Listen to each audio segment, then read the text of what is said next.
Today, we're going to be talking about taking ownership of the results that you've created.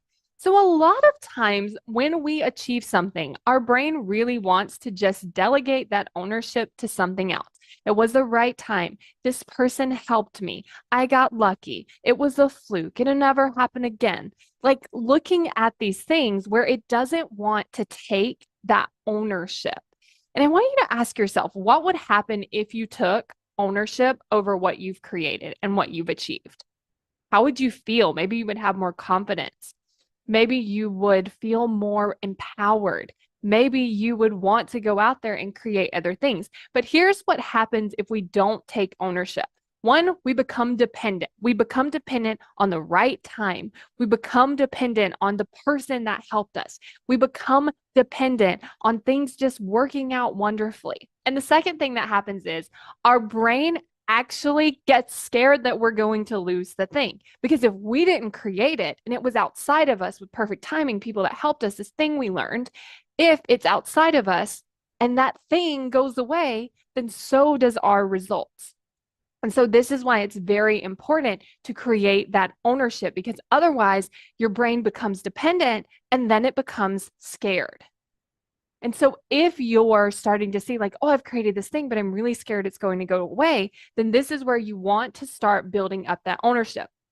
What I like to do is just to ask myself, how did I create this without attaching it to something else? So let's say that you had a coach that helped you and you're giving all the credit to them. And that's why you were able to succeed. And that's why you were able to achieve the thing. I want you to ask yourself, how did I create this without mentioning that coach? And then see what comes up. Because we know that you had to do something, because there are other people that worked with that coach that didn't get the same results you did. So how is that possible? Because obviously you played a part in it. And so I want you to really look at like, how did I create this thing? Maybe your brain isn't really attaching it to something else, but it is still not taking ownership. So just simply asking yourself, how did I create this result? List out every single thing that you can come up with, even if it's like, I don't know this for sure, but possibly this is what helped me create it. Write that down too, because then you can start to see, oh, I wanted a result. I created it. And then that self-concept of you being a person that creates results will help you move into the next thing that you want to do. It will help you move into the next result that you want to create. And it will help create more of that safety where it's like, okay, if something doesn't go the way that I thought it would, if something didn't create results that I wanted, or something showed up and now I think that it's harder for me to create the result, I know that I'm the one that created the result. So I know that I can go out there and figure it out again.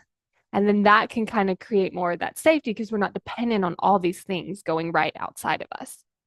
When you understand how your brain works, it makes it so much easier to work with your brain. I want you to think about how you're currently taking action. If you don't understand how your brain works, it's like you're swimming up the current. It's so much harder. Whereas if you just turned around, then you could actually swim so much easier because you would be working with your brain.